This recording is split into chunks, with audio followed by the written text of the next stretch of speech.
Hey guys, today I'm going to be reviewing the book The Romanov Sisters by Helen Rappaport.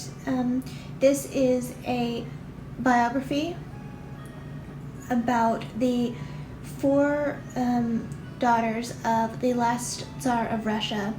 Their names are Olga, Tatiana, Maria, and Anastasia. Everyone should recognize Anastasia. There was that movie that came out in, I think, 1997. It was an animated movie, so that should be, I think everyone knows that name, but they might not know about her sisters. And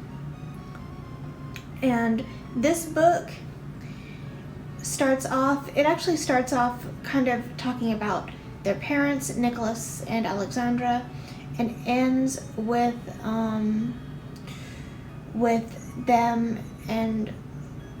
them being shot they were shot tragically during the Russian Revolution under the orders of Vladimir Lenin.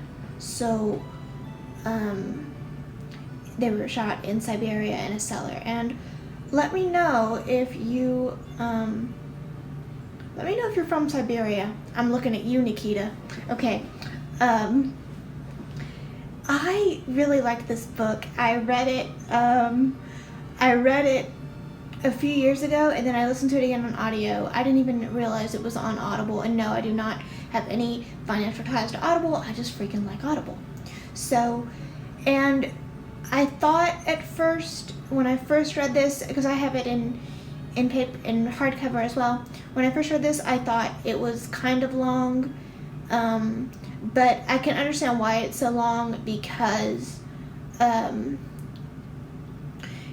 it's talking about four people. Now, if this was just about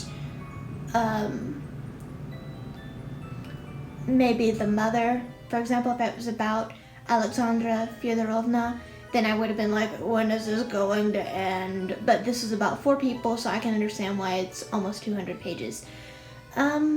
And about the book and about the characters, I don't know if that's the correct word, but about the subjects in this book, I kind of feel bad for them.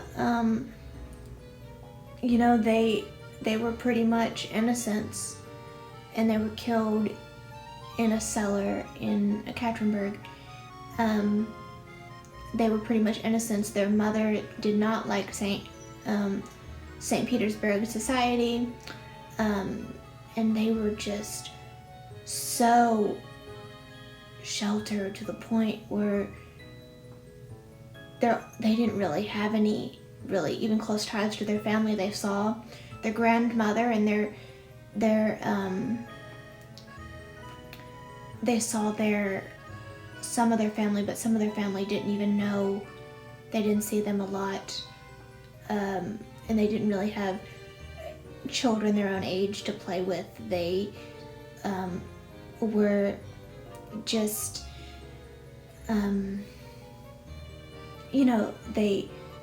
they were just kind of in their own little world. They didn't even know, even when they got older, when they started working as Red Cross nurses during World War I, they didn't even know how money worked. They had to ask one of their colleagues how money worked. They didn't even know that simple concept. And I think a lot of the nobility did not understand how money worked, but they also really didn't understand how to use money because things were like brought to them, so they didn't even understand basic simple concepts.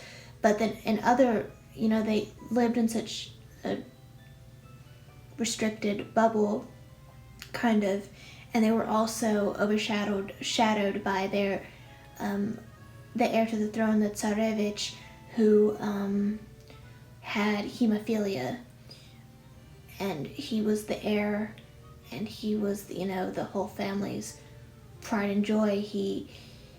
The throne was pretty much sat. It would have, if Lenin hadn't taken over, it would have passed to Alexei Nikolaevich, and so they had to deal with that. And then their mother was pretty much an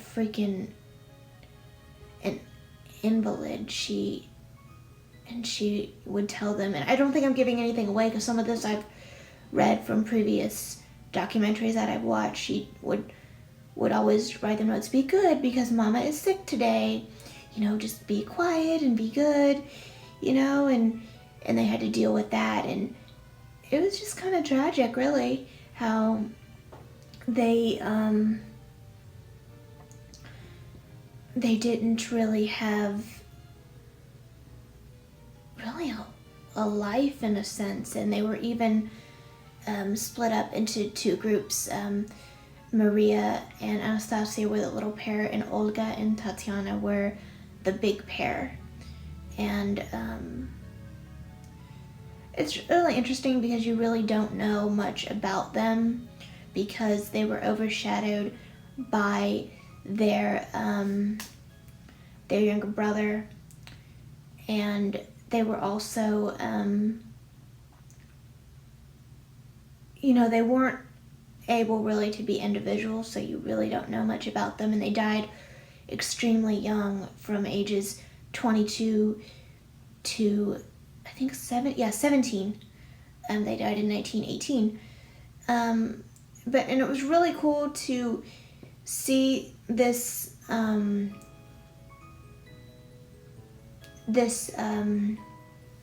book, or this subject matter, because I didn't know.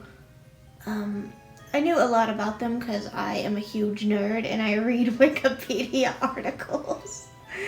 But I just thought it was kind of cool to see what other people thought of them and their contemporary set and things like that. So if you're into this stuff like I am, I would recommend this book. Excuse me. I would recommend this book to anyone that is into this particular time period. And it was a really good read, and it is a very long read, but it's about 4 people, so that's kind of a little bit more warranted.